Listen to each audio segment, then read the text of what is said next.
In the year 1945, Lloyd Olson, a farmer known for his steady hand and sharp axe, set out to prepare dinner. He selected a fine specimen from his flock, a 5.5-month-old Wyandotte chicken, unaware that this simple act would turn into one of history's most extraordinary tales of survival. With a firm swing of his axe, Lloyd decapitated the chicken, expecting nothing more than the usual outcome. To his utter amazement, the headless chicken stood up, stumbled a bit, and continued to move. Lloyd realized that his axe had missed a critical mark. The jugular vein remained mostly unharmed, and most importantly, a part of Mike's brainstem, responsible for basic life functions such as breathing and heartbeat, was intact. To everyone's astonishment, Mike could balance, walk clumsily, and even attempted to crow, producing instead a peculiar gurgling that bewildered all who heard it. Intrigued by this living miracle, Lloyd took Mike under his care, feeding him with an eyedropper. He administered a mixture of water and ground corn directly into Mike's open esophagus, sustaining him day by day. News of the headless, yet thriving, chicken spread like wildfire. Soon, Mike became a sideshow attraction, traveling across the United States. The nation was captivated by the plucky rooster's resilience, and his story featured in major publications like Time and Life magazines.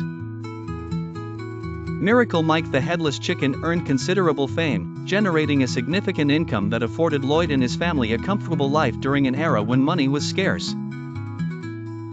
For 18 months, Mike lived against all odds, exhibiting the incredible adaptability of the animal body. However, destiny had its own plans. In March 1947, while on tour, Mike met his end after choking on a kernel of corn, bringing the unusual saga to a close. Why chickens can live without a head, for a while. Brain location in chickens. Unlike humans, much of a chicken's basic motor functions, breathing, digestion, heartbeat, reflexes, are controlled by the brainstem, which is located lower in the skull and neck. When Lloyd Olson cut off Mike's head, he missed the lower brainstem and left the jugular vein mostly intact, so Mike's body could still function. Simple nervous system, chickens, and many other animals, don't need their full brain to perform basic movements. Even after decapitation, chickens often run or flap for a few seconds because of reflex actions. Blood clotting. Normally, a headless chicken would bleed out within minutes. But in Mike's case, a blood clot formed immediately, sealing the wound. This prevented him from dying of blood loss.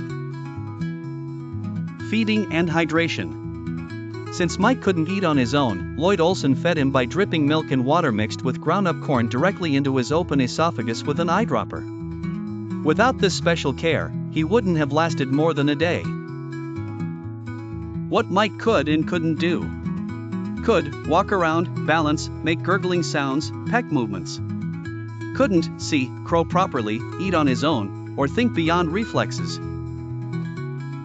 In essence, Mike survived because enough of his brainstem remained to keep his body running. He was basically operating on autopilot, like a machine with only the most basic circuits still intact.